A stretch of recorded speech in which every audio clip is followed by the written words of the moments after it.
pada abad ke-16 di Jepun Blora, tinggal sepasang suami istri yang waskita. Namanya cukup dikenal hingga sering menjadi pembicaraan banyak orang. Karena laku tirakat dan ulah batin yang begitu kuat, sehingga walaupun sebagai seorang petani yang setiap hari di sawah, menjadikan beliau mempunyai wawasan yang cukup luas. Dikisahkan lewat cerita tutur, ketika musim kemarau panjang, di mana orang sulit mendapatkan makanan karena paceklik, orang tua ini menyamar sebagai tukang patri dandang.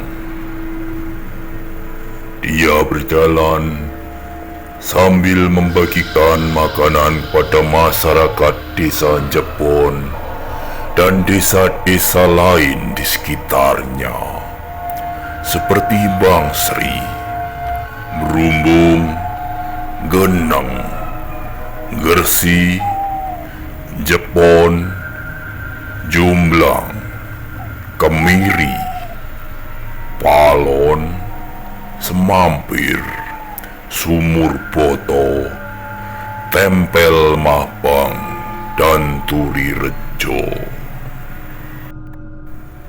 Sehingga karena orang awam tahu pekerjaannya sebagai tukang patri dandang bocor, dan berkat keikhlasannya memberi makan masyarakat yang kelaparan, orang-orang kemudian menjulukinya Mbah Dandang.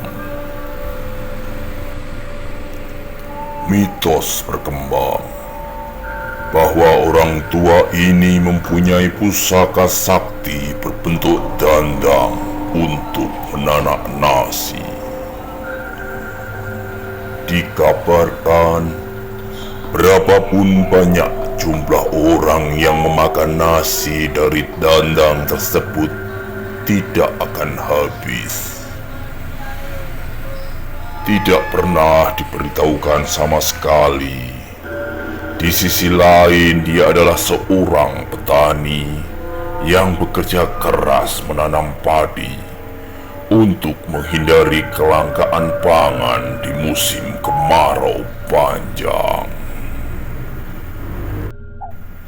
Melihat sosok tokoh yang disegani masyarakat dan lokasi yang strategis serta basis logistik yang mencukupi, akhirnya datanglah orang-orang Pajang untuk melakukan gerilya dalam rangka penaklukan wilayah jajahan. Lalu digunakanlah tempat tersebut untuk mengatur strategi dan siasat sebelum melakukan aksi di lapangan. Berita santer yang beredar menjadikan orang-orang Jipang menaruh kecurigaan. Pasukan pemantau dari Kadipaten Jipang yang saat itu berada di wilayah desa Singonegoro, sekarang turut Kecamatan Jiken, yang hanya berjarak sekitar 5 km dari Jepun, akhirnya mengetahui bahwa lokasi tersebut menjadi tempat singgah pasukan Pajang. Memang pada saat itu konflik Kadipaten Jipang di bawah kekuasaan Aryo Penangsang dan Kadipaten Pajang di bawah kekuasaan Hadiwijoyo cukup kuat. Perseteruan antara kubu pesisir melawan kubu pedalaman menjadi latar belakang situasi politik yang ada.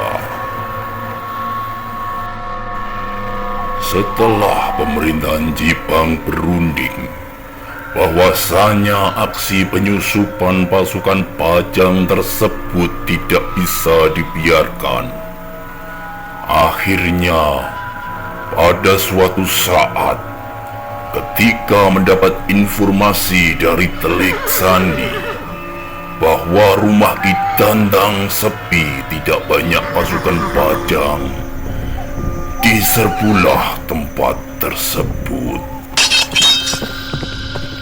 Pasukan Pajang yang jumlahnya tidak begitu banyak saat itu kocar-kacir lari menyelamatkan diri.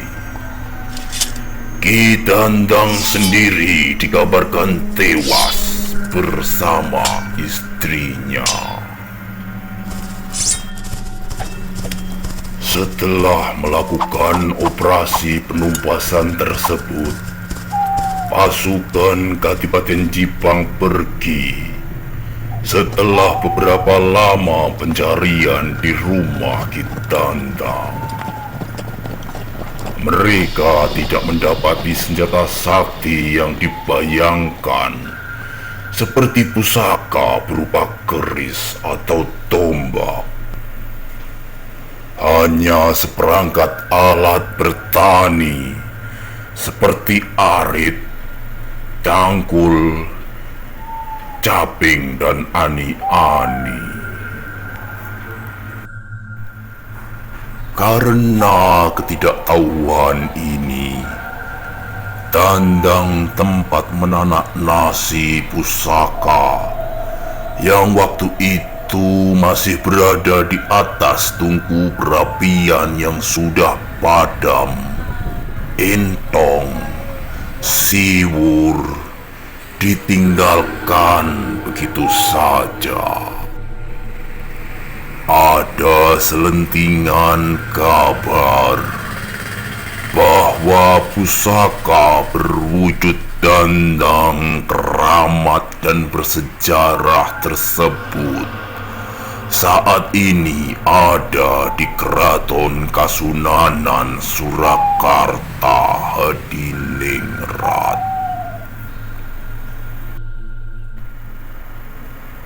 Sampai sekarang, pusara Mbah Dandang masih sering dikunjungi banyak orang,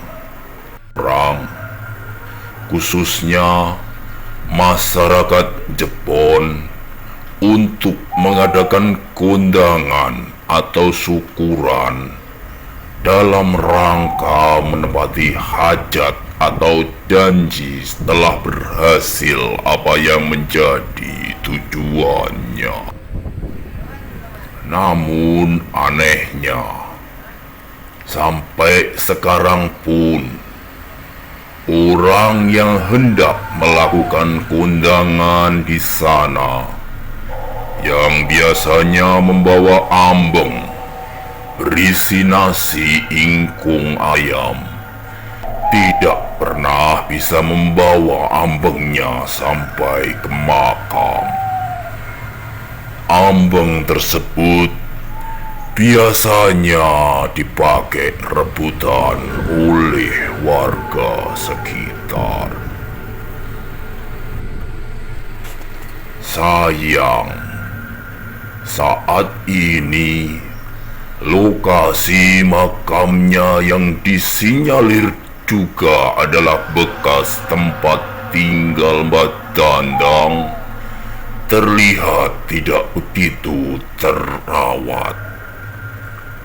Hanya seonggok batu di bawah cungkup kayu dan sampah yang bertebaran. Tak dipungkiri, memang perlu lebih mendalam lagi terkait dengan kisah sejarah Mbah Dandang ini.